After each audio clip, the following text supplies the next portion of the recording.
హరే కృష్ణ అందరికీ.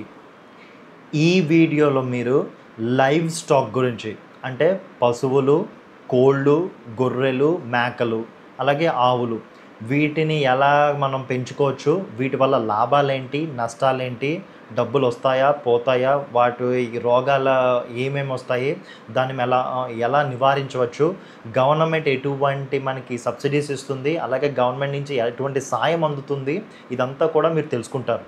అదొక్కటే కాదు, ఇందులో మీరు వెటర్నరీ ఫార్మ్ విజిట్ నేను ఏదైతే చేశానో దాని యొక్క వీడియో కూడా ఉంటుంది. సో ఇది థియరీ ఉంటుంది, అలాగే ప్రాక్టికల్ కూడా ఉంటుంది. సో వీడియో మిస్ అవ్వకుండా చూడండి, సబ్జెక్ట్ తెలుసుకోండి. ముందుగా మనం కోళ్ళ పెంపకం గురించి తెలుసుకుందాం. ఎందుకంటే కోళ్ళ పెంపకం ఏదైతే ఉందో అది జనరల్ పబ్లిక్కి ఎంతో కొంత అవగాహన ఉన్న ఒక సబ్జెక్ట్ కాబట్టి. సో కోళ్ళ పెంపకం ఎందుకు చేస్తారు అంటే కోళ్ళని మనం ఎందుకు పెంచుతాం? ఫస్ట్ ఆఫ్ ఆల్ మీట్ గురించి, అంటే చికెన్ మీట్ గురించి, అలాగే ఎగ్స్ గురించి. సో ఈ రెండింటి కోసం అని మనం కోళ్ళు అనేది పెంచుతాం కదా. ఇప్పుడు ఈ కోళ్ళ పెంపకంలో అసలు సైకిల్ ఎలా ఉంటుంది, డిఫరెంట్ టైప్స్ ఆఫ్ మెథడాలజీస్ ఏముంటాయి, దానికి బైబ్యాక్ సిస్టమ్ ఉంటుందా లేదా, మనకి పెట్టుబడి పెట్టిన దానికి ఎలాగా మనకి రిటర్న్స్ వస్తాయి, ఇవన్నీ కూడా మనం దీంట్లో తెలుసుకుందాం. ముందుగా చిన్న స్టాటిస్టిక్స్ తెలుసుకుందాం. సో చికెన్ కంటే ముందు అంటే మీట్ కంటే ముందు మనం ఎగ్ గురించి తెలుసుకుందాం. సో ఎగ్ గురించి మనం చూసినట్టయితే ఎగ్ అనేది actual source of first class protein. Okay, first rank protein అంటాం. అంటే ఏంటంటే ఇప్పుడు ప్రోటీన్ అనేది మనకి బాడీ బిల్డ్ చేయడానికి, మజిల్స్కి, ఇంకా మన గ్రోత్ అంటే హ్యూమన్ బాడీ గ్రోత్కి ప్రోటీన్ అనేది చాలా చాలా అవసరం. అయితే ఇందులో మనకి సోయా చంక్స్ నుంచి వస్తాయి, మిల్క్ నుంచి వస్తుంది, ఇంకా డిఫరెంట్ అదర్ టైప్స్ ఆఫ్ మనకి ఫుడ్ మెటీరియల్ నుంచి వస్తుంది. అయితే ఎగ్ ఏదైతే ఉందో అది యాక్చువల్గా ఫస్ట్ ర్యాంక్ ప్రోటీన్. అంటే చిన్న మోతాదులోనే ఎక్కువ ప్రోటీన్స్ రాగలిగ కేపబిలిటీ ఉన్న ఫుడ్ సోర్స్లో ఎగ్ అనేది ఒకటి అనమాట, చాలా ముఖ్యం. మన నేషనల్ ఎగ్ కార్పొరేషన్ వాళ్ళు ఎవరైతే సెంట్రల్ గవర్నమెంట్కి సంబంధించిన ఆర్గనైజేషన్ అంటే ఈ ఎగ్స్ దాని యొక్క మార్కెటింగ్ లేదంటే దాని యొక్క ప్రమోషన్ గురించి పనిచేసే సంస్థ ఏదైతే ఉందో వాళ్ళు ఏం చెప్తున్నారంటే దాదాపు ప్రతి మనిషి ఒక ఇయర్ అంటే 365 డేస్లో ఖచ్చితంగా మొత్తం కలుపుకుంటే అట్లీస్ట్ 180 ఎగ్స్ అనేది కన్జ్యూమ్ చేయాలి. దానివల్ల అతనికి మాల్న్యూట్రిషన్ ఉండదు, ఎవరికి కూడా మాల్న్యూట్రిషన్ ఉండదు అనేది. సో అందుకే గవర్నమెంట్స్ కూడా మధ్యాహ్న భోజన పథకంలో యాక్చువల్ ఒక బాయిల్డ్ ఎగ్ అనేది పెడుతున్నాయి. ఎందుకంటే దానివల్ల న్యూట్రిషన్స్ వస్తే ఖచ్చితంగా స్టాటిస్టిక్స్ ప్రకారం లేదంటే రీసెర్చ్ ప్రకారం ఎగ్స్ తీసుకోవటం వల్ల ఈ బెనిఫిట్స్ ఉన్నాయని అందరికీ తెలుసు కాబట్టి. ఓకే, సో ఎగ్స్ అనే దానికి ఖచ్చితంగా డిమాండ్ ఉంటుంది. మన అందరికీ తెలుసు ఎగ్ కన్జంప్షన్ చాలా చాలా ఎక్కువ ఉంటుంది. బికాజ్ ఎగ్తో మనం చాలా చేయొచ్చు. మీ అందరికీ తెలుసో లేదో ఒక చిన్న ఇంట్రెస్టింగ్ థింగ్ ఏంటంటే ఎంత చెత్తగా చేసినా ఎంతో కొంత బాగుండే వంటకం ఎగ్ వంటకమే. అంటే ఎగ్తో మీరు ఎంత చెత్తగా చేసినా ఎంతో కొంత అది టేస్ట్గా ఉంటుంది. మీరు ఆమ్లెట్లు వేసుకున్నా అలాగే ఉంటుంది, లేదంటే ఎగ్ కర్రీ చేసుకున్నా అలాగే ఉంటుంది, లేదంటే ఎగ్ ఫ్రైడ్ రైస్ వేసుకున్నా అలా ఉంటుంది. సో ఎంత చెత్తగా చేసినా ఎంతో కొంత బాగుండే ఛాన్సెస్ ఉన్న దాంట్లో ఎగ్ ఒకటి అన్నమాట. ఎగ్ రిలేటెడ్ కర్రీస్ ఏదైతే ఉంటే అవి. అయితే ఇప్పుడు ఈ ఎగ్ కన్జంప్షన్ అనేది ఖచ్చితంగా అందరూ చేస్తారు. అండ్ రేట్స్ కూడా అటు ఇటుగా ఉంటాయి, ఫ్లక్చువేషన్స్ ఉంటాయి. మనకు తెలుసు ప్రతిరోజు ఎగ్ రేట్స్ అనేవి అటు ఇటుగా మారుతాయి. మన పేపర్లో వస్తుంది, లేదా లైవ్ రేట్స్ అవి కూడా చూడొచ్చు. ఓకే, అయితే ఇక్కడ ఏమైంది, సప్లైకి డిమాండ్కి చాలా అంతరాయం ఉంది. అంటే చాలా మనకి గ్యాప్ ఉందన్నమాట. ఎందుకంటే చాలామంది కన్జ్యూమ్ చేస్తున్నారు. ఓకే, బట్ దాన్ని సరిపడా సప్లై లేదు for various reasons. Poultry industry develop అయినప్పటికీ, మన India one of the top countries in poultry production అయినప్పటికీ కూడా మనకి ఇంకా సప్లై అండ్ డిమాండ్ మధ్య చాలా డిఫరెన్స్ ఉందన్నమాట. సో అందుకే గవర్నమెంట్స్, స్టేట్ గవర్నమెంట్ కానీ సెంట్రల్ గవర్నమెంట్ కానీ ఏం చేస్తున్నారంటే ప్రోత్సహిస్తున్నారు. ఎవరైతే ఔత్సాహికవేత్తలు అంటే ఎంటర్‌ప్రెన్యూర్స్ ఉంటారో వాళ్ళకి ఏంటంటే ఈ ఇండస్ట్రీలో చాలా వరకు సపోర్ట్ చేస్తున్నారు అన్నమాట. సో ఫస్ట్ మనం తెలుసుకోవాల్సింది ఏంటి, అసలు ఖర్చు ఎంత అవుతుంది ఎగ్ దానికి, అంటే మన పౌల్ట్రీకి ఖర్చు ఎంత అవుతుంది అనేది ఒక అవగాహనకు వద్దాం మనం. ఓకే, సో దీంట్లో 2 పద్ధతులు ఉంటాయి. ఫస్ట్ది ఏంటి, కమర్షియల్ పద్ధతి. కమర్షియల్ పద్ధతిలో ఏంటంటే హై ఇన్వెస్ట్మెంట్ ఉంటుంది, హై రిటర్న్స్ కూడా ఉంటుంది. ఓకే, ఈ కమర్షియల్ పద్ధతి అంటే ఏంటి, ఇప్పుడు ఇంటిగ్రేటెడ్ సిస్టమ్ అని ఒక సిస్టమ్ ఉంది. దాంట్లో ఏంటి, మీరు పలానా XYZ పౌల్ట్రీ వీళ్ళ దగ్గర నుంచి మీరు చికెన్ తీసుకుంటారు, అంటే చిక్స్ తీసుకుంటారు. వాళ్ళే మీకు చిక్స్ ఇస్తారు, వాళ్ళే మీకు ఫీడ్ ఇస్తారు, ఎంత పెట్టాలి ఏంటి ప్రతిదీ వాళ్ళే చెప్తారు. మెడిసిన్స్ అంటే 7 డిఫరెంట్ మెడిసిన్స్ వేయాలన్నమాట చిక్ మొత్తం అంతా పెరగటానికి. ఓకే. సో దానికి సంబంధించిన మెడిసిన్స్ అంటే లసోటా కానివ్వండి, ఇంకేమైనా డిఫరెంట్ మెడిసిన్స్ ఉన్నాయి. సో ఈ మెడిసిన్స్ అన్నీ కూడా వాళ్ళే ఇస్తారు. దాని యొక్క మానిటరింగ్ అంతా వాళ్ళే చేయిస్తారు. సో వాళ్ళ అంత హెల్ప్ఫుల్గా ఉంటారు. బైబ్యాక్ సిస్టమ్ కూడా ఉంటుంది. సో ఒక చిక్ చిన్న పిల్లల నుంచి పెద్దది అవ్వటానికి మళ్ళీ తిరిగి తీసుకోవడానికి ఆల్మోస్ట్ ఒక 45 డేస్ పడుతుంది. ఆఫ్కోర్స్ కొంతమంది 50 డేస్ అంటారు, కొంతమంది 35 డేస్కి వచ్చేస్తుంది అంటారు. బట్ జనరల్గా ఇండస్ట్రీ స్టాండర్డ్ ఏంటంటే 45 డేస్కి అది పెద్దది అవుతుంది. దాన్ని బైబ్యాక్ చేసుకుంటారు. మొత్తం ఆ వెయిట్ ఎంత ఉంటుందో ఆ లైవ్ కోడో లేదంటే దాని యొక్క మీట్ బేస్డ్ ఆ calculations were different. Okay. So మళ్ళీ వాళ్ళే తీసుకుంటారు, మళ్ళీ నెక్స్ట్ బ్యాచ్ ఆఫ్ చిక్ ఇస్తారు. ఇదంతా ఉన్నాయన్నమాట. ఓకే. సో జనరల్గా అంటే నేను కొంతమందితో మాట్లాడిన దీని ప్రకారం మనం చేయాల్సింది ఏంటంటే షెడ్ కట్టుకోవాలి. దానికి హీటింగ్ సిస్టము అంటే ఆ కోడికి వేడి అవన్నీ కావాలి కాబట్టి ఆ heating system, maintenance, hygienic conditions. హైజెన్గా చాలా చాలా చాలా క్లీన్గా ఉండాలి. ఏదైనా వెటర్నరీలో ఏదైనా లైఫ్ స్టాక్ సంబంధించిన వరకు చాలా అంటే చాలా హైజెనిక్గా ఉండాలి. ఓకే. సో వీటికి సంబంధించిన ఆ మెయింటెనెన్స్, మానిటరింగ్ ఇవన్నీ మనం జనరల్గా మనం చేసుకోవాల్సి వస్తుంది. అంటే ఎవరైతే ఈ కోల్డ్ ఫారం పెడతారో వాళ్ళు చేసుకోవాల్సి వస్తుంది. అయితే జనరల్ ఖర్చు ఏంటి, ఎలా ఉంటుంది, దాంట్లో ఉన్న నష్టాలు ఏంటని చూసుకుంటే, అంటే నేను ఒకరిని అడిగిన దాని ప్రకారం వాళ్ళు 2 షెడ్లు కట్టుకున్నారు, పెద్ద షెడ్లు. 2 షెడ్లకి కలిపి వాళ్ళు 5,000 కోళ్ళని పెంచుతున్నారు. ఓకే. వాళ్ళకి మొత్తం 2 షెడ్లకి కలిపి వాళ్ళకైన ఖర్చు 16 లక్షలు ఖర్చు అయిందనమాట. 16 లక్షలు పెట్టి వాళ్ళు 2 షెడ్లు కట్టుకున్నారు. ఆ 2 షెడ్లు అంతా కలిపి 5,000 అదే మన 5,000 బర్డ్స్తో వాళ్ళు స్టార్ట్ చేశారు. సో వాళ్ళు చెప్పింది ఏంటి, నెలకి అంటే నెలకు కాదు కానీ ఒక ఆల్మోస్ట్ ఒక 45 డేస్ సైకిల్ అనుకుంటే ఒక్కొక్క సైకిల్కి వాళ్ళు ఆల్మోస్ట్ 1,00,000 నుంచి 1,10,000 వరకు కొంచెం అటు ఇటుగా వాళ్ళు తీసుకుంటారంట, రిటర్న్స్ అనేది తీసుకుంటారంట. అంటే ఆల్మోస్ట్ ఒక బ్యాచ్ ఆఫ్ బర్డ్స్కి దీనికి అంటే చిక్ నుంచి బర్డ్ అవ్వటానికి మళ్ళీ అమ్మటానికి అంతా కలిపి వాళ్ళకి వచ్చే ప్రాఫిట్ ఏది అంటే ఆల్మోస్ట్ 1,10,000 వరకు వస్తుందంట. సో నేనైతే వెరిఫై చేయలేదు, వాళ్ళు ఆల్రెడీ ఎక్స్పీరియన్స్డ్ ఆంటర్‌ప్రెన్యూర్ వాళ్ళు చెప్పారు. నేను జస్ట్ ఆ ఇన్ఫర్మేషన్ మాత్రమే ఇస్తున్నాం. మనం ఒకవేళ స్టార్ట్ చేస్తే మాత్రం దాన్ని క్రాస్ వెరిఫై చేసుకోవాలి. ఎందుకంటే ఒక్కొక్కరి దగ్గర ఒక్కొక్క డిఫరెంట్ ఇది ఉంది. ఓకే. సో ఇదంతా కమర్షియల్‌లో దీంట్లో. సో కమర్షియల్‌లో నాకు తెలిసిన ఇన్ఫర్మేషన్ ప్రకారం కూడా చాలా వరకు మనకి సిస్టమ్స్ ఉన్నాయి. అంటే లాజిస్టిక్ సిస్టమ్స్ ఉంది.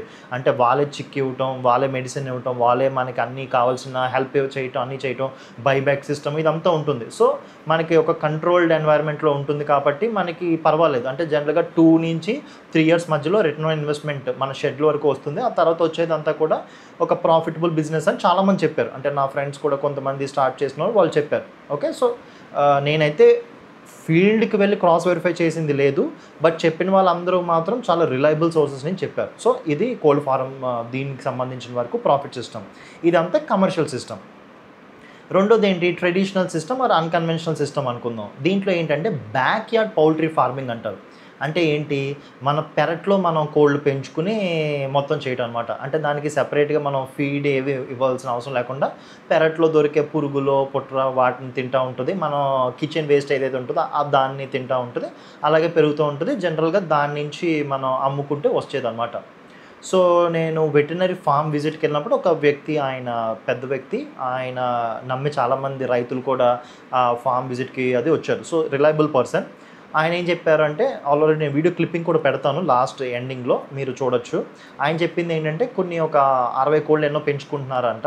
60 కోళ్ళు అంటే ఆయన మొత్తం సంవత్సరం పొడుగున మొత్తం కలిపి ఆయన ₹1,00,000 1,50,000 వరకు ఆయన ప్రాఫిట్ వస్తుందా అని అన్నారు. ఓకే. మళ్ళీ సబ్జెక్ట్ టు కరెక్షన్, నేనైతే వెరిఫై చేయలేదు ఆయన నిజంగా వస్తుందా లేదా అనేది. బట్ ఆయన అయితే రిలయబుల్ పర్సన్. సో ఆయన చెప్పింది నేను మీకు చెప్తున్నాను అంతే. సో కొంచెం జాగ్రత్తగా ఉండాలి. ఎందుకంటే అందరూ చెప్తారు లైక్ పౌల్ట్రీ మనం అలా పెట్టచ్చు ఇలా పెట్టచ్చు అని, కానీ దాంట్లో సేవ కూడా ఎక్కువ ఉంటుందని కూడా చాలామంది చెప్పారు. సో మనం కొంచెం జాగ్రత్తలు పాటించడం అనేది చాలా చాలా ఇంపార్టెంట్. ఎవరో చెప్పారు అంటే వాళ్ళు ఎంత పెద్ద వ్యక్తులైనా అవ్వనివ్వచ్చు, రిలయబుల్ వ్యక్తులు అవ్వనివ్వచ్చు, వాళ్ళకి ఒక నేమ్ ఉండుండొచ్చు, కానీ మనం దగ్గరుండి పని చేసుకోగలిగితే మాత్రమే పౌల్ట్రీ ఫార్మింగ్ కానీ ఇంక ఏ లైఫ్ స్టాక్ ఫార్మింగ్ కానీ చేసుకోగలగాలి అని కూడా చెప్పారు చాలామంది ఎక్స్పీరియన్స్డ్ పీపుల్. సేవ ఎక్కువ ఉంటుంది, సో జాగ్రత్తగా మనం చూసుకోవాలి. సో అదొకటి. అయితే కోళ్ళలో రోగాలు వచ్చే యొక్క ఇది కూడా చాలా ఎక్కువ ఉంటుంది. సో దానిలో పురుగులు, నులు పురుగుల టైపు, ఈ టర్మైట్స్ ఇలా చాలా చాలా ఎక్కువ ఉంటుంది. ఎందుకంటే ఈ కోడ్ ఏదైతే ఉందో అది చాలా డెలికేట్ యానిమల్, అంటే డెలికేట్ బర్డ్. సో జబ్బులు అవి ఎక్కువగా వచ్చే ఛాన్సెస్ ఉంటాయి. ఇప్పుడు మనకి బర్డ్ ఫ్లూ వచ్చిందంటే మొత్తం బ్యాచ్ అంతా పోతుంది. సో బర్డ్ ఫ్లూ లాంటివి వస్తే ఏం చేయాలి, మొత్తం ఆ కోళ్ళన్నిటిని మనమే చంపుకొని దాన్ని మొత్తం గొయ్య తీసి పాతి పెట్టి ఆ ఎక్విప్మెంట్ అదంతా కూడా మనం ఒక 45 to 50 days దాన్ని వదిలేసి తర్వాత దాన్ని ఇన్సినరేట్ చేసి మొత్తం అంతా క్లీనింగ్ చేసుకుని చాలా తతంగా ఉంటుంది ఒక చిన్న ఇష్యూ వచ్చినా. కానీ ఖచ్చితంగా బర్డ్స్ పౌల్ట్రీలో ఎక్కువగా డిసీజెస్ అనేది చాలా వస్తాయి, ఎందుకంటే డెలికేట్ యానిమల్ కాబట్టి. సో చాలా అంటే చాలా జాగ్రత్తగా ఉంటారు. అయితే ఇక్కడ స్కీమ్స్ ఎలాంటివి ఉన్నాయంటే, స్కీమ్స్ ఇప్పుడు ఒకప్పుడు ఏంటంటే ఎన్ఎల్ఎం స్కీమ్ ఉండేది, అంటే national live stock machine scheme. So ఆ స్కీమ్ ప్రకారం ఏంటంటే కొన్ని అంటే మీకు ఒక ఎకరం ఉండి మీకు ఫర్ సపోజ్ 20 lakhs మీరు పెట్టుకోవాలనుకుంటే 10 lakhs గవర్నమెంట్ పెడుతుంది, ఇంకో 5 lakhs బ్యాంక్ ఇస్తుంది, ఇంకో 5 lakhs మీరు ఎవరైతే ఉన్నారో మీరు పెట్టుకోవాల్సిన పరిస్థితి ఉండేది.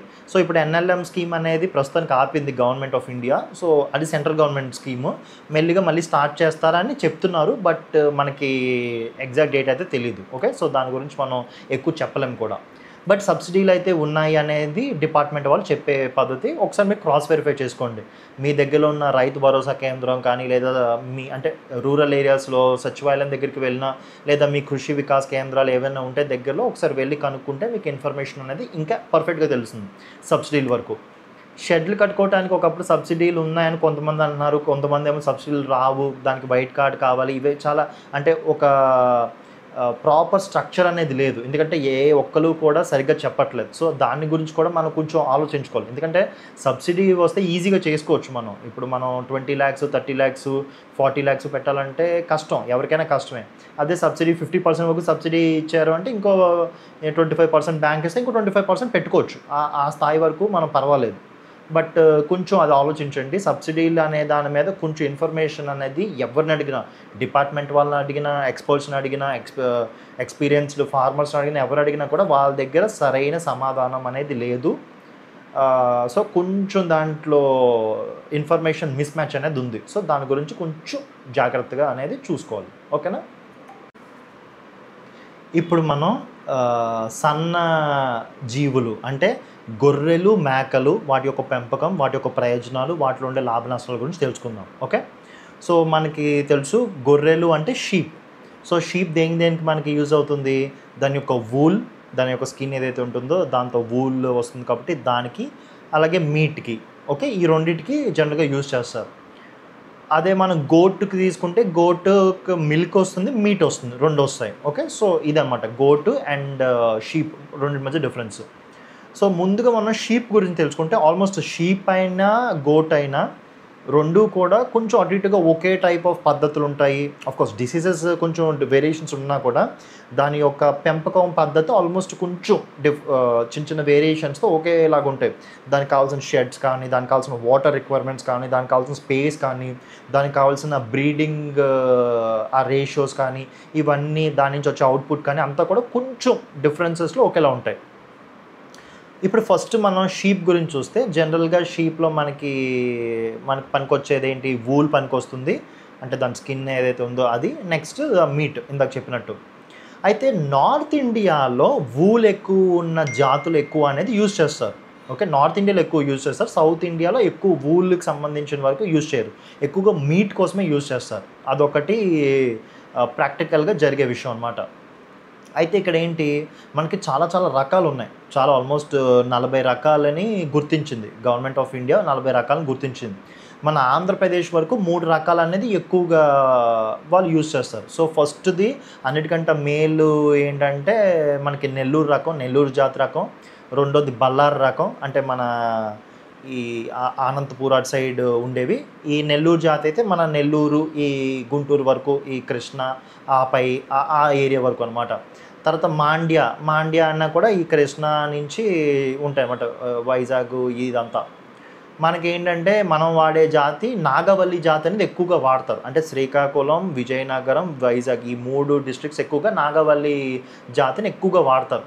నేను వెటర్నరీ ఫార్మ్లో కూడా నాగవల్లి గురించి చూపిస్తాను. సో వెటర్నరీ ఫార్మ్లో కూడా ఆ జాతి ఉందన్నమాట. సో ఆ జాతి గురించి చూపిస్తాను. దాంట్లో వచ్చే లాభాలు కూడా బాగుంటాయి అని చాలామంది చెప్పారు. ఓకే, అగైన్ నేను ప్రాక్టికల్గా వాళ్ళకి ఎంత లాభం వస్తుందో చూడలేదు, బట్ చెప్పిన వాళ్ళందరూ రిలయబుల్ పర్సన్స్. సో మనం ఒకరు స్టార్ట్ చేయాలనుకుంటే మాత్రం ఖచ్చితంగా మన రీసెర్చ్ మనం చేసి తీరాల్సిందే. ఓకే, సో దీనికి కావాల్సిన స్పేస్ రిక్వైర్మెంట్స్ ఏదైనా చూసుకుంటే జనరల్గా నేను చూసిన షెడ్ దాని డీటెయిల్స్ కూడా మీకు వీడియోలో ఉంటుంది ప్రాక్టికల్గా. సో ఒక 30 అడుగులు బై 20 అడుగులు ఒక షెడ్లో ఆల్మోస్ట్ 50 వరకు మన షీప్ పడుతుందని ఆల్రెడీ అక్కడ పనిచేసే వాళ్ళు చెప్పారు. సో సబ్జెక్ట్ టు అటు ఇటు కరెక్షన్, అంటే దాదాపు ఒక 10 SFT ఎంతో పడుతుంది అనుకుంటా. అంటే ఒక గొర్రెకి 10 SFT వరకు అవసరం ఉంటుంది రిక్వైర్మెంట్, స్పేస్ రిక్వైర్మెంట్. అదే మన బ్రీడింగ్ ర్యామ్ అంటే ఏదైతే మగజాతి ఉంటాయో వాటికి ఆల్మోస్ట్ ఒక 25 SFT వరకు అవసరం ఉంటుంది. ఓకే, సో ఇదనమాట ఈ ల్యాండ్ సంబంధించిన వరకు. అండ్ ఆల్మోస్ట్ మీకు 9 నెలలు అంటే ఆల్మోస్ట్ 7 నుంచి 9 నెలల వరకు మీకు పడుతుంది. అంటే మీరు ఒక పిల్లని తీసుకొని దాన్ని బాగా పెంచి దాని మీట్ కోసం అమ్మటానికి కావాల్సిన స్టేజ్కి తీసుకురావడానికి ఆల్మోస్ట్ మీకు 7 నుంచి 9 నెలల వరకు అటు ఇటుగా పడుతుంది. ఓకే, అండ్ కొంచెం అంటే మనకి గొర్రెల్లో యాక్చువల్గా ఉన్న ప్రాబ్లం ఏంటంటే కంపేర్ టు మేకలు గొర్రెల్లో రోగాలు ఎక్కువ వస్తాయి. ఎందుకంటే గొర్రెలు యాక్చువల్గా మేత అంటే ఏదైతే గడ్డి ఇంకా ఏమైనా ఉంటాయో అది యాక్చువల్గా కింద నుంచి తింటుంది. సో ఎప్పుడైతే కింద నుంచి తింటుంటే దాని అర్థం ఏంటి, కింద మట్టి ఉంటుంది కాబట్టి ఆ మట్టిలో ఉండే ఏదైతే బ్యాక్టీరియా కానీ ఇంకేమైనా అంటే వైరస్ కానీ ఏదైనా ఈజీగా ఎంటర్ అవుతుంది. సో యాక్చువల్గా గొర్రెల్లో ఈ వ్యాధులు వచ్చే యొక్క ప్రాబబిలిటీ ఎక్కువ ఉంటుంది కంపేర్ టు మేకలు. ఓకే, బట్ మనం సరైన అవగాహన ఉండి సరైన టీకాలు అవన్నీ వేస్తే తగ్గుతుంది అనేది ఆల్రెడీ ఎక్స్పీరియన్స్డ్ వెటర్నరీ డిపార్ట్మెంట్ వాళ్ళు చెప్పింది అనమాట. అండ్ ఆల్మోస్ట్ అందరూ నేను మాట్లాడిన ఆల్మోస్ట్ అందరూ గొర్రెల ఫార్మర్స్ అందరూ కూడా ఇదే చెప్పారు. ఓకే, సో మనం తగ్గించవచ్చు, ప్రివెన్షన్ చేయొచ్చు, బట్ చాలా జాగ్రత్తగా ఉండాలి అనేది ఒక ఇదనమాట. అయితే దీంట్లో పెట్టుబడి ఏంటంటే యాక్చువల్గా మీరు 3,000 పెట్టి చిన్న పిల్లని ఏదో కొనుక్కుంటే 3,000 నుంచి 5,000 అటు ఇటుగా రేంజ్. ఓకే, సో మీరు పెట్టిన దానికి 50% ఎక్స్ట్రా అనేది మీకు 6 మంత్స్లో ఖచ్చితంగా వస్తుందనేది ఆల్రెడీ చేసిన వాళ్ళు చెప్తున్నారు. ఓకే, నేను చూసింది కాదు, బట్ ఆల్మోస్ట్ నేను 7గురితో మాట్లాడాను ఇంక్లూడింగ్ వెటర్నరీ డిపార్ట్మెంట్ వాళ్ళు చెప్పింది ఏంటంటే ఖచ్చితంగా 50% వరకు ప్రాఫిట్ ఉంటుంది వితిన్ 6 మంత్స్ ఆఫ్ టైం అటు ఇటుగా అనేది చెప్తున్నారు. సో ఆల్మోస్ట్ మాట్లాడిన వాళ్ళు అందరూ కూడా దీంట్లో యాక్చువల్గా compare to dairy or poultry ఈ లైవ్ స్టాక్ అంటే మన ఈ గొర్రెలు మేకల్లో చాలా ఎక్కువ ఉంటుంది అనేది వాళ్ళు చెప్పిన ఇదనమాట. అంటే ఎక్కువ ప్రాఫిట్స్ ఉంటాయని వాళ్ళు చెప్పారు. ఓకే, సో అది రోగాలకి సంబంధించిన టీకాలు అవన్నీ కూడా బాగానే ఉన్నాయి, సిస్టమ్ అంతా కూడా బాగానే ఉంది. ఆల్రెడీ వెటర్నరీ డిపార్ట్మెంట్ వాళ్ళు మీరు ఫోన్ చేసి సార్ ఇలా ప్రాబ్లం ఉందంటే వాళ్ళు రియాక్ట్ అవుతారు, రెస్పాండ్ అవుతారు, ఏమేమి చేయాలో ముందే చెప్తారు. సో మొత్తం సిస్టమ్ అంతా రెడీగా ఉంది. మనం అంటే భయపడక్కర్లే, కాకపోతే మనం పని చేయాలి. అంటే మనం ఫీల్డ్లో దిగి పని చేయాలి. పని వాళ్ళ మీద వదిలేస్తే మాత్రం అయ్యే ఇండస్ట్రీ కాదు. ప్రాఫిట్స్ కూడా అలాగే చూడొచ్చు. ఓకే, చాలామంది ఇప్పుడు కొంతమంది ఒక రైతుని నేను కలిసాను, అతనికి ఆల్మోస్ట్ 1 ఇయర్కి 25 lakhs వరకు ప్రాఫిట్ వచ్చిందని చెప్పాడు. మరి అది ఎంతవరకు నిజం అనేది మనం వెరిఫై చేయలేదు, కానీ మళ్ళీ ఖచ్చితంగా అంటే అతను చెప్పిన దీని ప్రకారం అండ్ అతనికి తెలిసిన వాళ్ళు చెప్పిన దాని ప్రకారం కూడా వాళ్ళు అదే చెప్పారు. అంటే ఒక వ్యక్తి అంటే అబద్ధం చెప్పచ్చు, బట్ అతని చుట్టుపక్కల ఉన్న వ్యక్తులు ఎవరైతే అతని గురించి తెలుసో వాళ్ళు కూడా అదే నెంబర్ చెప్పారు. సో ఖచ్చితంగా ఇలా వస్తుందండి, ఆయన చూసి మేము కూడా ఇన్స్పైర్ అయ్యి మేము కూడా ఇప్పుడు దిగుతున్నామని చెప్పారు. సో మేబీ అయి ఉండొచ్చు, మనకి ఎగ్జాక్ట్ ఫిగర్స్ అనేది మనం చెప్పలేం. అంటే ఈ వీడియోలు చేయడానికి ముఖ్య ఉద్దేశం ఏంటంటే డబ్బులు మీరు ఎంత సంపాదిస్తారు అంత సంపాదిస్తారని చెప్పటం, లేదంటే ఇండస్ట్రీలో మీరు చేయండి అని చెప్పడం కాదు, ఇన్ఫర్మేషన్ కోసం. రేపొద్దుట మీరు ఏదైనా చేయాలనుకుంటే ఆ ఇన్ఫర్మేషన్ తెలిస్తే రేపొద్దుట ఒక మంచి స్టెప్స్ వేసుకుంటూ వెళ్తారన్న ఉద్దేశంతో మాత్రమే చెప్తున్నాం అనమాట. ఓకే, ఇప్పుడు మనకి ఏదైతే గొర్రెలు ఉన్నాయో ఇదనమాట. సో మేకలు కూడా ఆల్మోస్ట్ సేమ్ రిక్వైర్మెంట్స్ అంతా, కాకపోతే కంపారేటివ్ టు గొర్రెలు కొంచెం రోగాలు అనేది తగ్గి ఉంటుంది. ఓకే, అదొకటి. అయితే ఇక్కడ మనం అవుట్పుట్ అంటే మనం అమ్ముకోవటం, అది కూడా మార్కెట్లో అమ్ముకోవటం మన అందరికీ తెలుసు. గొర్రె మేక అనేది ఇప్పుడు పండుగలు వచ్చి దసరా పండుగ వచ్చినా లేదా రంజాన్ పండుగ వచ్చినా ఇంకా 8 డిఫరెంట్ టైప్స్ ఆఫ్ పండుగలు వచ్చినా కూడా ఈజీగా అమ్ముకోవచ్చు, రైట్? అండ్ ఆల్సో రెస్ట్రిక్షన్స్ లేవు, అంటే రిలీజియస్ రెస్ట్రిక్షన్స్ అనేవి లేవు. అంటే మన హిందూస్ తింటారు, అలాగే ముస్లిమ్స్ తింటారు, క్రిస్టియన్స్ తింటారు, ఇంకా ఎవరైనా అంటే నాన్ వెజ్ తినగలిగే వాళ్ళు తింటారు. సో వాళ్ళకి రిలీజియస్ రెస్ట్రిక్షన్స్ లేవు. ఇప్పుడు పోర్క్ అన్నా మన బీఫ్ అంటే కౌ అన్నా చాలా రెస్ట్రిక్షన్స్ ఉంటాయి కాబట్టి అలా కాకుండా ఇది పర్వాలేదు. గవర్నమెంట్ శాంక్షన్స్ అలాంటివి కూడా ఏమి ఉండవు. సో మనకు పెద్దగా లీగల్ ఇష్యూస్ కూడా ఉండవు. అదొకటి. నెక్స్ట్ ఇంకోటి ఏంటి, చాలామంది చెప్తున్న విషయం ఏంటంటే అంటే చాలా హైజెనిక్గా ఉండాలి. ఆ ఏరియా ఏదైతే ఉందో మొత్తం కూడా ఆ షెడ్స్ కానీ ఏదైనా కూడా మీకు ఆ వీడియో చూపిస్తాం, వెటనరీ ఫామ్ ప్రాక్టికల్ వీడియో. దాంట్లో కూడా మీరు చూస్తే చాలా క్లీన్గా ఉంటుందన్నమాట. ఎందుకంటే రోగాలు అంటే ఇప్పుడు అన్ని కలిపి ఉంటాయి కదా. ఇప్పుడు అడవిలో మీరు ఉంచినట్టు ఉంచట్లేదు. సో మీరు కలిపి ఉంచుతారు కాబట్టి ఖచ్చితంగా మీరు చాలా క్లీన్గా ఉంచుకోవాలన్నమాట. సో అది అందరూ చెప్పే ఇదన్నమాట. ఇదేంటంటే జనరల్గా ఒక 100 మనకి ఫీమేల్ ఉంటే ఒక 4 to 5 మేల్, అంటే ఇదంతా కలిపి ఒక యూనిట్ అంటారన్నమాట. సో ఆ యూనిట్ అనేది మనం తీసుకోవాలి. అంటే ఒక గొర్రె 2 గొర్రెలు ఒక మేక 2 మేకలు కాదు, 100 ఫీమేలు 4 నుంచి 5 వరకు మేల్, అలాగా మనకు ఒక పేరు వరకు తీసుకోవాలి. గవర్నమెంట్ వెటర్నరీ వాళ్ళు కాల్ చేసి వాళ్ళకి ఆర్డర్ ఇస్తే వాళ్ళు ఇస్తారు. లేదంటే మీరు సంతకెళ్ళి మీరు కొనుక్కోవచ్చు, మీకు ఒకవేళ ఇన్ఫర్మేషన్ అది తెలిస్తే. సో కొనుక్కోవటం అది కూడా మామూలు మీరు మార్కెట్లోకి వెళ్తే మీకు అర్థమవుతుంది. ఓకే, అఫ్కోర్స్ దాంట్లో ఇంకా మెలకువలు ఉన్నాయి. ఆ మెలకువలన్నీ కూడా పెద్ద డిఫరెంట్ సబ్జెక్ట్. అది మేబీ తర్వాత వీడియోస్లో నేను చెప్తాను. ఓకే, సో ఇదన్నమాట. ఇలా కొనుక్కున్నప్పుడు మేకలు మనం జాగ్రత్తగా అన్నీ చేసుకుంటే మనకి అలాగే ప్రాఫిట్స్ అన్నీ కూడా వస్తాయి. ఓకే, సో ఇది గొర్రెలు అండ్ మేకల గురించి. ఇంకా మనకి ఆవుల పెంపకం కూడా ఉంది. ఆవుల గురించి మనకి దాదాపుగా జనరల్ నాలెడ్జ్ ఉంటుంది. అయితే ఆవుల గురించి ఎందుకు చెప్పట్లేదు అంటే ఇప్పుడు డైరీ ఇండస్ట్రీ గురించి ఏదైతే ఉందో అది చాలా పెద్ద ఇండస్ట్రీ. ఎందుకంటే ఆవు మనకి పాలు ఇస్తుంది. అలాగే ఆవు నుంచి వచ్చే మన ఏదైతే మాన్యూర్ ఉంటుందో అది మనం పెస్టిసైడ్స్ కింద అంటే ఫర్టిలైజర్ కింద యూజ్ చేయొచ్చు అగ్రికల్చర్ ఇండస్ట్రీలో. సో అది చాలా పెద్ద ఇండస్ట్రీ. సో డైరీ ఒకటి సెపరేట్ వీడియో చేద్దాం. సో అందుకే నేను డీటెయిల్గా చెప్పట్లేదు. దానికి సబ్సిడీలు అన్నీ కూడా డీటెయిల్ ఇన్ఫర్మేషన్ తెలిసాక నేను మీకు చెప్తాను. జనరల్గా లైవ్ స్టాక్ గురించి అయితే ఇవి అనమాట. అంటే కోళ్ళ పెంపకం కానివ్వండి, గొర్రె మేక పెంపకం అనేది ఇది ఎక్కువ మంది చేసేది. జనరల్ నాలెడ్జ్, మీకు బైబ్యాక్ గ్యారంటీ ఉన్న సిస్టమ్స్ ఇవి. సో ఇవి కాకుండా పిగరీస్ ఉంటాయి. పిగరీస్ అంటే పిగ్ రిలేటెడ్ అనమాట. అంటే పిగ్స్ పెంచడం, దాన్ని మళ్ళీ అమ్మటం. దీంట్లో కూడా ఒక వ్యక్తి నేను కలిశాను, ఆయన పిగరీస్ చేస్తున్నారు. ఆయనకి కూడా బాగానే ప్రాఫిట్ పర్లేదు అని అన్నారు. అయితే ఇక్కడ ప్రాబ్లం ఏంటంటే పిగ్ అనేది హిందువులు తినచ్చు బట్ తినరు. ఎందుకంటే మనకి తెలుసు, it's a misconception that pigs అంటే ఖచ్చితంగా బురదలో ఉంటాయి, చెత్త చెదారం తింటుంది, అది మనం తినకూడదు అని మనకి చిన్నప్పటి నుంచి తెలుసు. సో పిగ్స్ అనేది జనరల్గా ఎవరు ప్రిఫర్ చేయరు. ముస్లిమ్స్ ఎలాగో ప్రిఫర్ చేయరు. వాళ్ళు పోక్ అనేది తినకూడదు, వాళ్ళకి అది హరాం కింద, అంటే వాళ్ళకి అది తప్పు కింద. సో వాళ్ళు అసలు ప్రిఫర్ చేయరు. అయితే మనం యాక్చువల్గా పిగ్ అనేది మనం ఎక్స్పోర్ట్ చేయగలచ్చు. ఎందుకంటే ఇప్పుడు మనకి యూరోపియన్ కంట్రీస్ ఉంటే పిగ్ అనేది చాలా ఎక్కువ కన్జ్యూమ్ చేస్తారు వాళ్ళు. హ్యామ్ ప్రోడక్ట్స్ చాలా డిఫరెంట్ టైప్స్ ఉంటాయి, ఎక్స్పోర్ట్ చేయొచ్చు. బట్ వాళ్ళ ఇంటర్నల్ ఇండస్ట్రీ ఏదైతే ఉందో అది ఆల్రెడీ డెవలప్డ్ ఇండస్ట్రీ, వాళ్ళకి సరిపడే సప్లై అండ్ డిమాండ్ ఉంది. సో మనం ఎక్స్పోర్ట్ చేయడానికి కూడా కొంచెం తక్కువ, మేబీ ఆఫ్రికన్ కంట్రీస్ చేసినా అంత రేట్ రావు జనరల్గా. అండ్ మన సౌత్ ఈస్ట్ ఏషియన్ కంట్రీస్ చేయలేం. ఇప్పుడు ఇండోనేషియాకి చేయలేం, మలేషియాకి చేయలేం, ఎందుకంటే ఇవి ముస్లిం కంట్రీస్ కాబట్టి. సో పిగరీస్ అనేది కొంచెం చెప్పినా కూడా మనం దాన్ని అంత ప్రిఫర్ చేయకపోవటం మంచిది అనేది నా పర్సనల్ ఒపీనియన్. నేను చూసిన దాని ప్రకారం, నా రీసెర్చ్ ప్రకారం.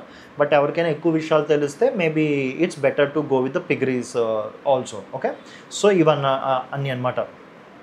అయితే స్కీమ్స్ కూడా డిఫరెంట్ స్కీమ్స్ ఉన్నాయి. స్కీమ్స్ గురించి కూడా మనం అందరం డీటెయిల్గా తెలుసుకోవాలి. కొన్ని బ్యాంక్స్ ఇస్తాయి, కొన్ని బ్యాంక్స్ ఇవ్వవు.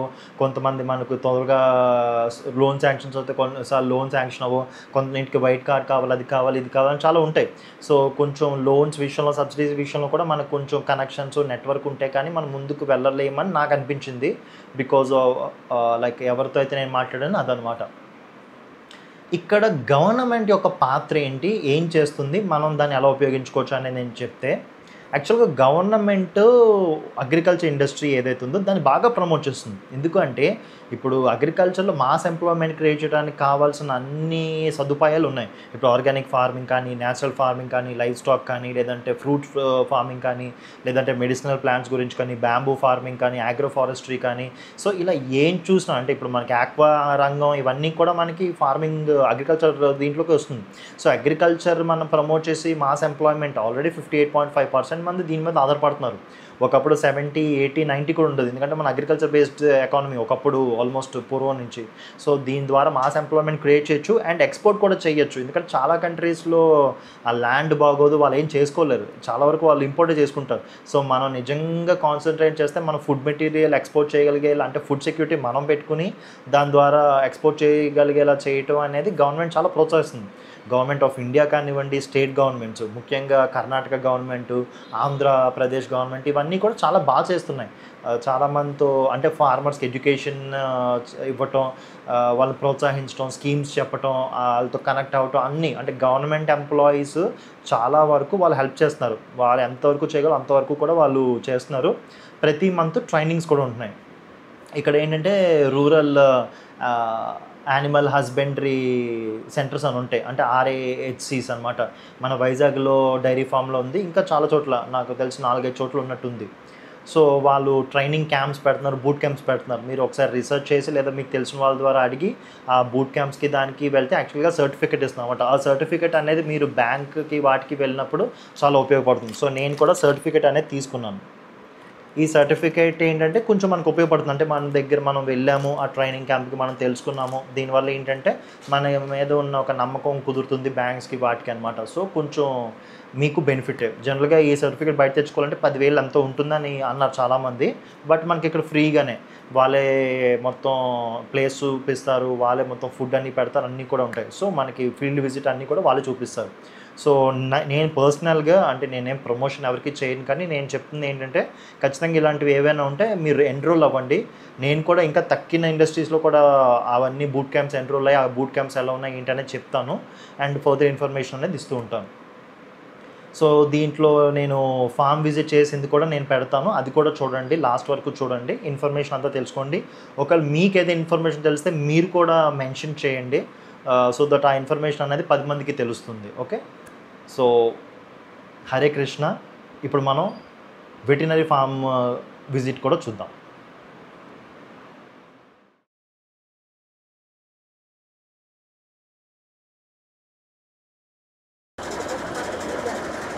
ఈరోజు మేము గర్వేడి వెటర్నరీ ప్లేస్కి వచ్చాము.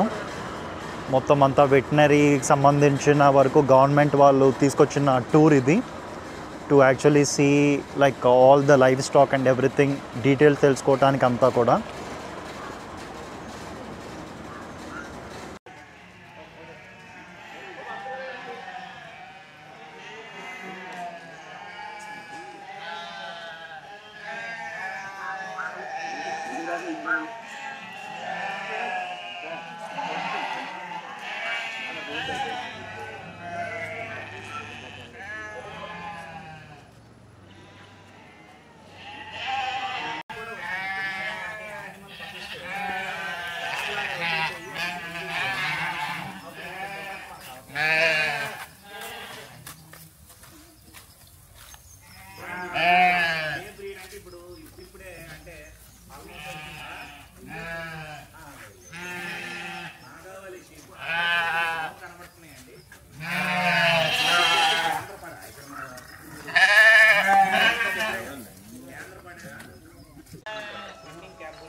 మన భారతదేశం స్వతహాగా ప్రకృతి ఇచ్చిన వరంతో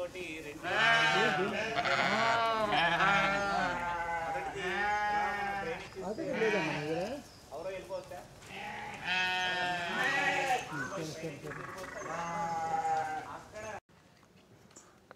సో ఇది ఒక షెడ్ యాక్చువల్గా. ఈ లోపల ఇది వాటర్కా దేనికి బాబాయ్? ఇది వాటర్.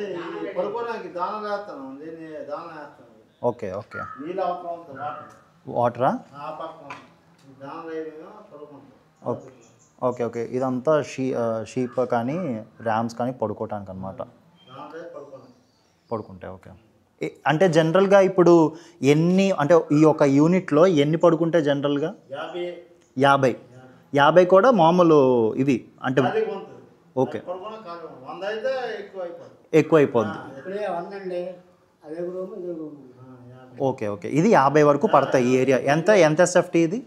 ఎంత SFT ఉండొచ్చు? ఎంత ఏరియా ఉండొచ్చు? 15 to 25 ఉండొచ్చు అనుకుంటారు. 20 అడుగులు బై 30 అంటే 300 ఇది ఆల్మోస్ట్ చదరపు అడుగులు. Okay okay okay okay okay. ఆహా, అవునా? అచ్చా అచ్చా, బాగుంది కదా ఇది.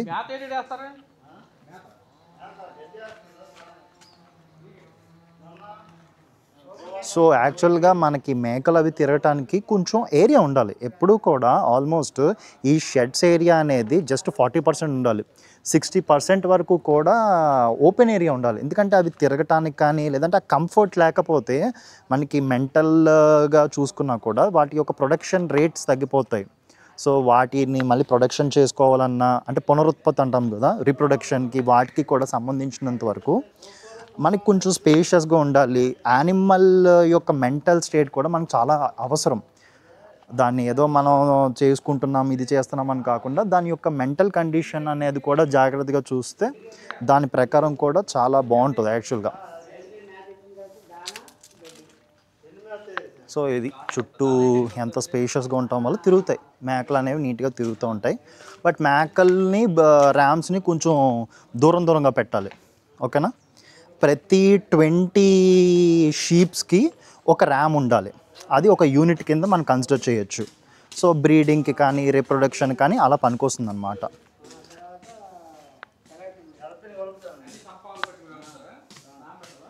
ఇది అలా ప్రతి చోట ఇంకెక్కడికక్కడ. సో ఎలివేటెడ్ ఫార్మింగ్ అని కొత్త పద్ధతి వచ్చింది, అది ఇంకా డిఫరెంట్ మెథడాలజీ. బట్ ప్రస్తుతానికైతే ఇది నార్మల్ షెడ్స్ వేసుకున్న కంట్రోల్డ్ అంటే సెమీ ఇంటెన్సివ్ ఫార్మింగ్. ఇదంతా సెమీ ఇంటెన్సివ్ మెథడ్లో యూజ్ చేసిన పద్ధతి ఇదంతా. గెరోలు కేంద్రపడ న్యాచురల్గా దానికి స్వతహా పుట్టే కెపాసిటీ అది డెవలప్ చేశారని చెప్తున్నారు. యాక్చువల్గా సార్ ఇది మన లోకల్ బ్రీడ్లో కూడాను 2 పిల్లలు పెట్టే ఆ క్యాపబిలిటీని, ఆ సత్తాని మనము డెవలప్ చేద్దామనేసి కేంద్రపడ బ్రీడ్ తీసుకు. ఇది మొత్తం గర్విడి వెటర్నరీ ఫామ్ అన్నమాట.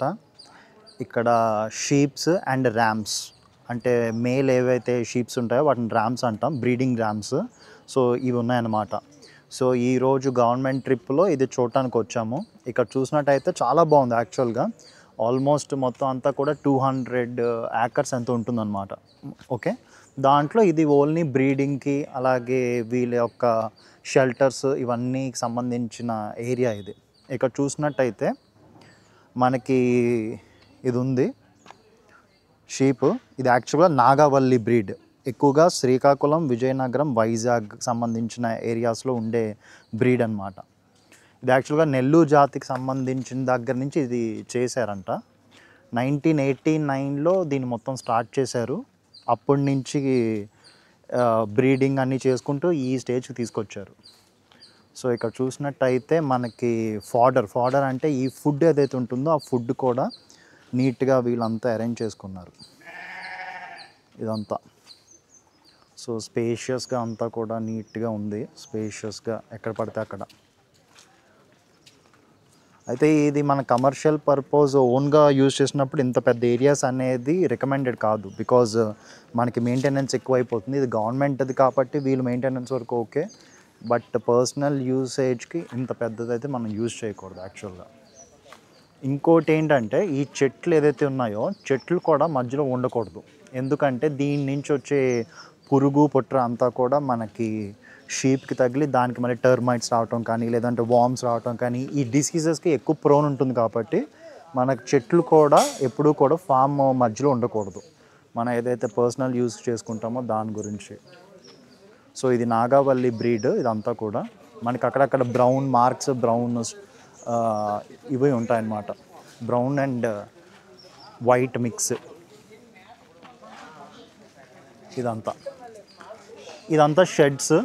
ఈ షెడ్స్లో కూడా మనం చూసినట్టయితే ఇక్కడ గ్రీన్ మ్యాట్స్ ఉన్నాయి కదా, ఈ గ్రీన్ మ్యాట్స్ అనేవి యాక్చువల్గా వీళ్ళకి టెంపరేచర్ అది కంట్రోల్ చేయడానికి, అంటే ఎండాకాలం వచ్చినప్పుడు పరదాలు వేసుకోవడానికి, చలికాలం వచ్చినప్పుడు పరదాలు వేసుకుని ఆ చలి ఎక్కువ ఉండకూడదు, ఎండ ఎక్కువ ఉండకూడదు, క్లీనింగ్కి వాటికి ఉపయోగించుకోవడానికి ఇదంతా అనమాట. సో రేకుల షెడ్ ఉండడం మంచిది మ్యాక్సిమం అంతా. అండ్ ఇంకోటి ఏంటంటే ఈ ఫాడర్ ఏరియా ఏదైతే ఉంటుందో అది కూడా బయట ఉంటేనే మంచిది. లోపల మనం పెట్టడం వల్ల ఏంటంటే వీళ్ళకి మళ్ళీ ఏరియా అనేది ఉండదు తిరగటానికి, ఫ్రీగా తిరగటానికి.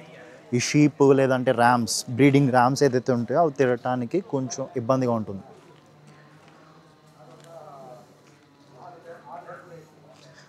సో ఇది ఫాడర్ అంటే ఏం లేదు, గడ్డి, గ్రాసం అంటాం కదా మనం, గడ్డి. అది కాదు అది. సో యాక్చువల్గా ఏరియా ఎలా ఉండాలంటే ఒక ట్రాక్టర్ లేదంటే ఒక వెహికల్ మొత్తం అంతా ఫాడర్ అది తీసుకురావడానికి సంబంధించిన అంత ఏరియా వరకు ఉండాలి. దానివల్ల మనకి ఈజీగా ఫెసిలిటీ అంతా చేసుకోవచ్చు. అలాగే వాటర్ ఫెసిలిటీ కూడా ఎక్కడికక్కడ ఏ షెడ్కి ఆ షెడ్ మనకి పెట్టుకోవటం వల్ల కూడా చాలా కంఫర్టబుల్గా ఉంటుందన్నమాట.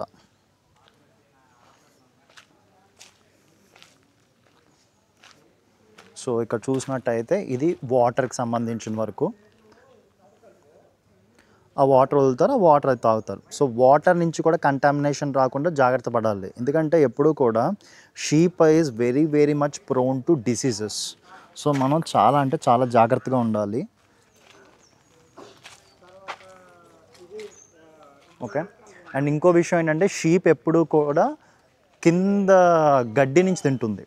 అదే గోట్ అంటే మేకలు ఏదైతే ఉన్నాయో అవి పైన చెట్టు దగ్గర నుంచి తింటాయి అనమాట. అంటే పైకెత్తి తింటాయి.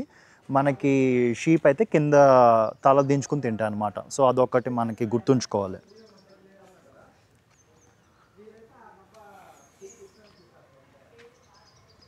మనకి ఈ ఏదైతే షీప్స్ కానీ లేదంటే గోట్స్ కానీ ఉంటాయో దానికి యాక్చువల్గా మనకి 3 పద్ధతుల్లో పెంచుకోవచ్చు. ఒక దాన్ని ఎక్స్టెన్సివ్ గ్రేజింగ్, ఎక్స్టెన్సివ్ ఫార్మింగ్ అంటాం. ఎక్స్టెన్సివ్ ఫార్మింగ్ అంటే ఏంటంటే ఈ గొర్రెలు కానీ మేకల్ని కానీ మనం బయటికి తీసుకెళ్ళిపోతాం. అంటే పొలాల్లోకో లేదంటే బయట మేయటానికో దేనికో తీసుకెళ్ళిపోతాం. అక్కడే అవి అంత ఫుడ్ అనేది చూసుకుని దాన్ని బట్టి తింటాయి అన్నమాట. దాన్ని ఎక్స్టెన్సివ్ మెథడ్ అంటాం. ఈ ఎక్స్టెన్సివ్ మెథడ్ వల్ల మనకు ఉపయోగం ఏంటంటే వైల్డ్గా పెరుగుతాయి, కొంచెం ఎనర్జెటిక్గా ఉంటాయి, డిసీజెస్ వచ్చే ఛాన్సెస్ కొంచెం తక్కువ ఉంటాయి కంపారిటివ్లీ. కాకపోతే పెద్ద డిసడ్వాంటేజ్ ఏంటంటే మనకి సరైన కన్సిస్టెన్సీ ఉండదు. మన ఫీడ్లో కన్సిస్టెన్సీ లేకపోవటం వల్ల కొంచెం వీక్గా పెరుగుతాయి. అంటే మనకు కావాల్సినంత మీట్, ఆ మజిల్, టిష్యూస్ అవి కూడా ఫామ్ అవ్వవు అనమాట. సో అది ఎక్స్టెన్సివ్ మెథడ్లో ఉన్న ఒక పెద్ద ప్రాబ్లం. ఇంకోటి ఏంటంటే semi intensive method. Okay. So semi intensive method అంటే ఏంటంటే ఒక 8 hours మాత్రం ఓపెన్ గ్రేజింగ్. గ్రేజింగ్ అంటే ఏంటి, బయట వెళ్ళి గడ్డి తింటుందని ఓపెన్ గ్రేజింగ్ అంటారు అనమాట. సో బయటకు వెళ్ళి 8 hours వాళ్ళు మొత్తం అంతా చూసుకుంటారు, మొత్తం అంతా చేస్తారు, మేత తింటుంది, అంతా ఓకే. తర్వాత తీసుకొచ్చి షెడ్లో ఇంకొంచెం ఫీడ్ వేస్తారనమాట. సో దీన్ని ఏంటంటే ఇట్స్ అ మిక్స్ అనమాట. It's like a hybrid model కింద. సో దానివల్ల ఏంటంటే ఉపయోగం చాలా ఏంటంటే ఫుడ్ అనేది కన్సిస్టెన్సీగా ఇవ్వటం వల్ల మజిల్ ఇదంతా కూడా బాగా ఫామ్ అవుతుంది, లేయర్ లేయర్ కింద ఫామ్ అవుతుంది. ఆ మీట్ ఏదైతే ఉంటుందో అది కూడా కొంచెం టెండర్గా వస్తుంది. ఓకే. అండ్ మనకి ఆ లైవ్ స్టాక్ అది కూడా కొంచెం హెల్తీగా ఉంటుంది. ఓకే. సో కొంచెం కంట్రోల్డ్ స్ట్రక్చర్స్లో ఉంటుంది. దీనివల్ల వచ్చే డిసడ్వాంటేజ్ ఏంటంటే కోర్స్ అది కొంచెం మనకి ఖర్చుతో కూడుకున్న పని. బికాజ్ మనకి ఆ షెడ్ కట్టుకోవటం కానివ్వండి లేదంటే ఇంకేదైనా ఆ మెయింటెనెన్స్ ఏదైనా కూడా కొంచెం అది కాస్ట్లీ అనమాట. ఓకే. సో ఫైనల్ది ఏంటంటే ఇంటెన్సివ్ మెథడ్. సో దీంట్లో ఏంటంటే ఈసీ షెడ్స్ అంటారు, అంటే ఎన్విరాన్మెంటలీ కంట్రోల్డ్ షెడ్స్. ఈ షెడ్స్ ద్వారా ఏమవుతుందంటే ఆల్మోస్ట్ ఇంకంతా కూడా కంట్రోల్డ్ ఎన్వైర్న్మెంట్లోనే ఇదంతా చేస్తారనమాట. సో దానివల్ల ఏంటంటే మొత్తం మీకు ఇన్పుట్ అనేది మీరు పర్ఫెక్ట్గా క్లైమేట్ కండిషన్స్ కానివ్వండి, ఫుడ్ కానివ్వండి, ఏదైనా కానివ్వండి చాలా మీరు పర్ఫెక్ట్గా మీరు కంట్రోల్ చేయొచ్చు. ఓకేనా. దీనివల్ల ఉన్న డిసడ్వాంటేజ్ ఒకే ఒకటి, కాస్ట్ అనేది చాలా ఎక్కువ ఉంటుంది. బికాజ్ మెయింటెనెన్స్ చేయడానికి ఆ టెక్నాలజీ యూజ్ చేసి దాని అంతటికి సెటప్కి వాటికి కొంచెం కాస్ట్ ఎక్కువ ఉంటుంది. సో ఈ 3 మెథడాలజీస్ ఉన్నాయన్నమాట పెంచడానికి గొర్రెల్ని కానీ మేకల్ని కానీ.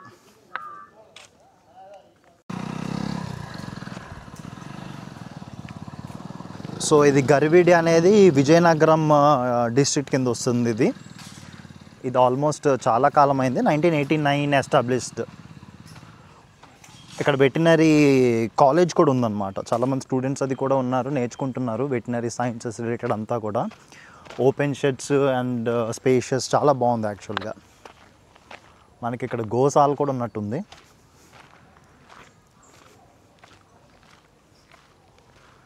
ఇదిగోండి ఆవులు వాటిని కూడా పెంచుతున్నారు యాక్చువల్గా ఇక్కడ.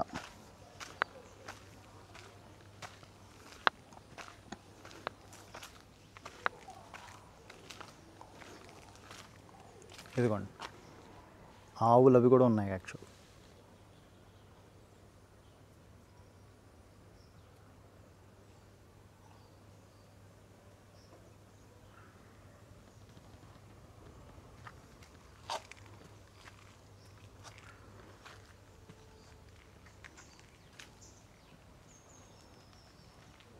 వీటికి కూడా చాలా స్పేషియస్గా ఉంది. మన ఆవులు అంటే క్లోజ్ చేశారు, లోపలికి వెళ్ళడానికి లేదు. ఇంకోటి మనం బాగా గుర్తుపెట్టుకోవాల్సింది ఏంటంటే, మనం జనరల్గా ఈ పశువుల దగ్గరికి వెళ్ళినప్పుడు ఇష్టం వచ్చినట్టు మనం వెళ్ళి కాంటాక్ట్ అవుతూ ఉంటాం. యాక్చువల్గా కాంటాక్ట్ అవ్వకూడదు, ఎందుకంటే మనం తెలియని డిసీజెస్ అది క్యారీ చేసే ఛాన్సెస్ ఉన్నాయి. ఈ హ్యూమన్స్ అనేవాళ్ళు క్యారియర్స్ అవ్వచ్చు, ఏదైనా డిసీజ్ కానీ లేదంటే టర్మైట్స్ కానీ ఇంకెలాంటి వాటికైనా. సో మనం ఎప్పుడూ కూడా ఆ స్పీసీస్ దగ్గరికి వెళ్ళకపోవటమే మంచిది. ఎవరైనా ఫార్మ్లో కూడా ఎవరైనా చూడటానికి వచ్చినప్పుడు గమ్ముని బయట వ్యక్తుల్ని లోపలికి లేదంటే మరి దగ్గరగా క్లోజ్ ప్రాక్సిమిటీలో దగ్గరికి రానివ్వకపోవటం అనేది చాలా చాలా మంచి విషయం. ఎందుకంటే మనం తెలియకుండా మన వల్ల జబ్బులు ఏమైనా సంక్రమించవచ్చు జంతువులకి, అనవసరంగా ఇబ్బంది పడతారనమాట. సో బయో రెస్ట్రిక్షన్స్ అనేవి చాలా చాలా చాలా ఇంపార్టెంట్.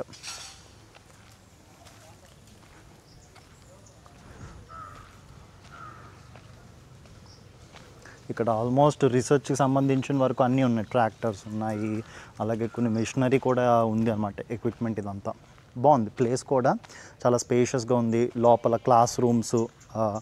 గవర్నమెంట్ ఆఫ్ ఇండియా కూడా చాలా మంచి పనులు చేస్తుంది. ఈ ఎవరైతే ఫార్మర్స్ ఉన్నారో వాళ్ళకి ఎడ్యుకేట్ చేసి సైంటిఫిక్ మెథడ్స్ అన్నీ ఉపయోగిస్తూ ఎలా ముందుకు వెళ్ళొచ్చో ఇవన్నీ కూడా చెప్పడానికి వాళ్ళ ఇన్ఫ్రాస్ట్రక్చర్ అది కూడా బిల్డ్ చేస్తున్నారు. Education related infrastructure for farmers అన్నమాట. సబ్సిడీలు ఏంటి ఇవన్నీ కూడా చెప్తున్నారు వీళ్ళు.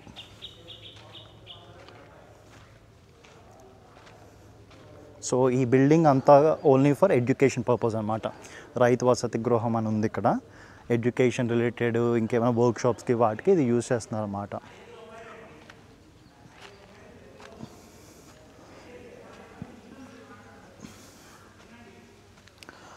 మనం మళ్ళీ గుర్తుపెట్టుకోవాల్సిన విషయం ఏంటంటే, గవర్నమెంట్ అనేది చాలా వరకు రైతుకి బెనిఫిట్ కావటానికి ఏం చేయాలో అన్నీ చేస్తుంది.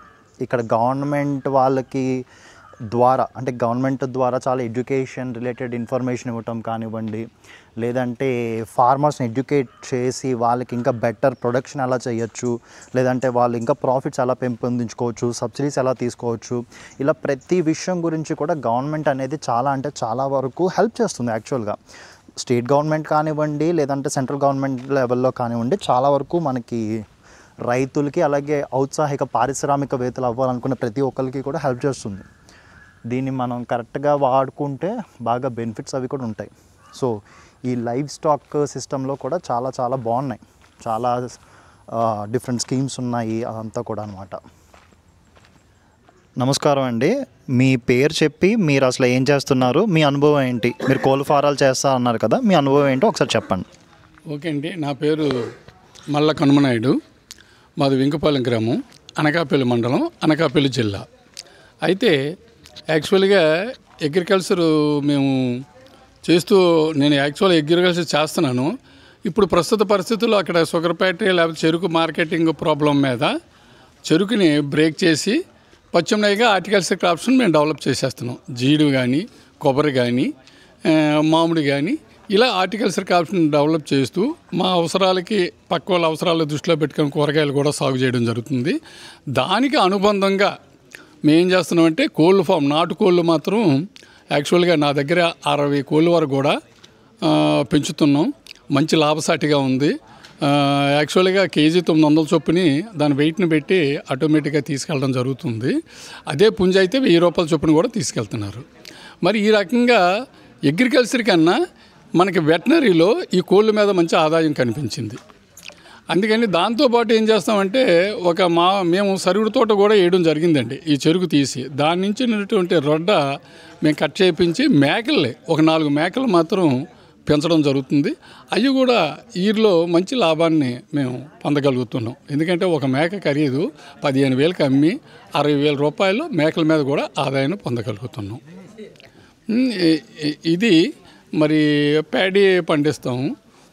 మిగతా ఇప్పుడు ఇంకా మిగతా వీటి అనుబంధం మీద ఈ సాగు చేస్తూ ఈ రకంగా ఆదాయాన్ని పొందగలుగుతున్నాం అండి. ఇప్పుడు మీరు అన్నారు కదా, లైక్ నాటుకోళ్ళు మీరు పెంచుతున్నారు, 60 కోళ్ళు పెంచుతున్నారు, ఆల్మోస్ట్ 900 వస్తుంది కేజీకి 900 వస్తుంది. పెట్ట 900, పుంజ అయితే 1000 రూపాయలు. అంటే ఇప్పుడు మీరు బ్యాక్ యార్డ్ ఫార్మింగ్ చేస్తున్నారు అంటే మీ ఇంట్లోనే, అంటే షెడ్ లాగేం కాకుండా మీరు పెరట్లో చేస్తున్నట్టు ఇంకా, అంతేనా? పెరటు ఉందండి, కొంతవరకు షెడ్ కూడా వేయడం జరిగిందండి. షెడ్ ఉంది. అంటే యాక్చువల్గా మేము మొట్టమొదటిగా మనం పిల్లల పెంపకంలో మాత్రం చాలా జాగ్రత్తగా చూడాలి. పరిశుభ్రత అనేది ప్రధానమైనటువంటి అంశం. దాని తర్వాత చిన్నపిల్లలకి ఏ విధమైనటువంటి పేలు అనేది, ఈ గుడ్ల దశలో ఎక్కువ కోళ్ళు మాత్రం గుడ్లు పెట్టినప్పుడు పక్క దానికి ఏమాత్రం పేర్లు కానీ ఆశించినట్టయితే పక్క దానికి కూడా గుడ్లకు వచ్చి పొదగలేనటువంటి పరిస్థితి ఏర్పడుతుంది. దాన్ని ముందుగా మనం గమనించుకొని ఆ పేర్లు అన్నటువంటిది పూర్తిగా నివారించుకొని వాటిని కాపాడితే అవన్నీ గుడ్లన్నీ పిల్లలుగా తయారవుతాయి. లేకపోతే గుడ్లు పొదగవు, చాలా వరకు ఫెయిల్ అయిపోతాయి. మరి ఇది అయిన తర్వాత దానా నీరు అన్నటువంటిది ప్రధానమైనటువంటి అంశం. అట్ల పెంపకంలో ఎప్పుడు ఎంత అవసరం అనేది పెట్టడం. నేనేం చేస్తానంటే మార్నింగ్ వెళ్తాం, మార్నింగ్ కొంత టైం అంతా తీసి మా దగ్గర మొత్తం అంతా ఉరుసుటి ప్లేహర్ కూడా కట్టేసాం. ఆ ప్లేహర్ కూడా లోపలే ఉంటాయి ఇవన్నీ. అవి పెరుగుతూ షెడ్లో ఎప్పుడో ఎండ కాసినప్పుడు నీళ్లు తాగి కాస్త అలచడగా అందులోనే అక్కడ మేత షెడ్లో నేయడం జరిగితే తినేటు మళ్ళీ ఇవన్నీ సంచరిస్తూ తిరుగుతూ పెరుగుతాయండి అవన్నీ. ఈ రకంగా పెంచడం జరుగుతుంది. మంచి ఆదాయం ఉందండి యాక్చువల్గా. ఇప్పుడు ఒకటండి, మీరు కోళ్ళు పెంచుతున్నారు, మేకలు కూడా పెంచుతున్నారు. చాలా వరకు ఏంటంటే మీకు జబ్బులు అవి వస్తాయి. బ్యాక్ యార్డ్ దీంట్లో అంటే ఇంకా జబ్బులు వచ్చే ఇది ఉంది. మీరు ఎలా నివారిస్తున్నారు? ఏ టైప్ ఆఫ్ అంటే టీకాలు అలాంటివి ఏంటి, అంటే మీరు చేసే ప్రికాషనరీ మెజర్స్ ఏంటి? ఇప్పుడు యాక్చువల్గా ఏముందంటే గతంలో అయితే ఒకేసారి ఒక కోడికి తెగులు వస్తే ఆటోమేటిక్ ఫామ్లో ఉన్నటువంటి 20 అంటే ఇంచుమించుగా 30-40 కోళ్ళు డ్యామేజ్ అయిపోయి చనిపోయి నష్టపోయినటువంటి పరిస్థితులు మేము ఎదురు చూసామండి. దాని నుంచి బయటపడడానికి మా పక్క విలేజ్లోను సీతనారం గ్రామంలోను వెటనరీ హాస్పిటల్ ఉంది. ఆ డాక్టర్ గారు సహకారంతో మేము ఎప్పటికప్పుడు షెడ్యూల్ ప్రకారంగా ఈ టీకాలు వేయించడం, కంట్లో డ్రాప్స్ వేయించడం, ఈ వేసి ఆ తెగుళ్ళు అవి చూడకుండా మేము చిన్నపిల్లల దశ నుంచి కూడా మేము కాపాడుకుంటున్నాండి. ఏ విధమైనటువంటి దానికి హాని కాకుండా మార్కెటింగ్ చేసుకోగలుగుతున్నాం. ఇప్పుడు మీ అంచనా ప్రకారం, అంటే మీరు బ్యాక్ యార్డ్ ఫార్మింగ్ చేస్తున్నారు, 60 కోళ్ళతో చేస్తున్నారు కదా, మామూలుగా ఒక చిన్న అంచనాకి లాభం ఎంత వచ్చి ఉండొచ్చు ఇప్పటికి? మీరు అంటే ఇప్పటికి ఎంతకాలం నుంచి ఇది చేస్తున్నారు ఎగ్జాక్ట్గా? మీకు ఆన్ అండ్ యావరేజ్ అంటే ఒక సైకిల్ అనుకుందాం, అంటే ఒక పిల్ల మనకి గుడ్డు స్టేజ్ నుంచి మొత్తం పెంపకం వరకు ఒక సైకిల్ అనుకుంటే, ఒక సైకిల్కి రుమారుమి మీకు ఎంత లాభం వస్తుంది, ఎంత కాలం పడుతుంది ఆ ఒక్క సైకిల్కి? అంటే యాక్చువల్గా ఎక్కువ పుంజులుగానైతే ఎక్కువ లాభం వస్తుందండి. పెట్టలుగానైతే కొంచెం ఆదాయం తగ్గుతుంది. యాక్చువల్గా మాకు పెట్ట ఖరీదే ఇంచుమించుగా 1500 నుంచి 1800 కూడా వెళ్తుంది. అదే పుంజ అయితే 25 నుంచి 3000 కూడా వెళ్తుందండి. 4 కేజీలు వెయిట్ వస్తుందండి. 4 కేజీలు వెయిట్ కూడా ఉన్నాయి. ఈ రకంగా పుంజులు ఎక్కువగాని మనకి పుట్టినట్టయితే మాత్రం ఇంకా ఎక్కువ ఆదాయం చూడగలుగుతున్నాం. నేను మొదటైతే మాత్రం ఇది ఒక 3 సంవత్సరాల ముందు నుంచే మన ఇంటి, అంత ముందు అయితే మా పెద్దలు కూడా ఇంటి అవసరాల నిమిత్తమే పెంచేవారు. ఒక 4-5 కోళ్ళు మాత్రమే ఉండేవి. ఎప్పుడో పండగలకి పబ్బాలకే కోసుకుంటూ ఎప్పుడో అదనం ఉంటే ఎవరికైనా కావాలితే ఇవ్వడం జరిగేది. దీన్ని బాగుందని చెప్పి ఇది లాభసాటిగా దృష్టిలో పెట్టుకొని మనకు అవకాశం కూడా ఉంది. ఆ 4 షెడ్డు ఈ పరిసర ప్రాంతాలు నాకు ఒక 20 సెంట్లు స్థలం పాక దగ్గర ఉన్న దాని మీద వీటి సంచారానికి ఇవి తినడానికి అందరికీ అనుందన్నట్టు ఆలోచనతో దీన్ని ఇంప్రూవ్ చేయాలనే ఉద్దేశం మీద నేను అలా డెవలప్ చేసుకుంటూ వస్తే దీని మీద ఇంచుమించుగా 1,50,000 రూపాయలు ఈరికి ఆదాయం. ఈరికి సర్కిల్ అంటే ఇంచుమించుగా ఒక 3-4 దశలు వస్తాయండి. 3 నెలలకి ఒక టర్మ్ వచ్చేస్తుంది. అలా 4 ఈరికి 4 ఇవన్నీ పెట్టుబడి పోను 1,50,000 రూపాయలు మిగులుతుంది. ధన్యవాదాలు.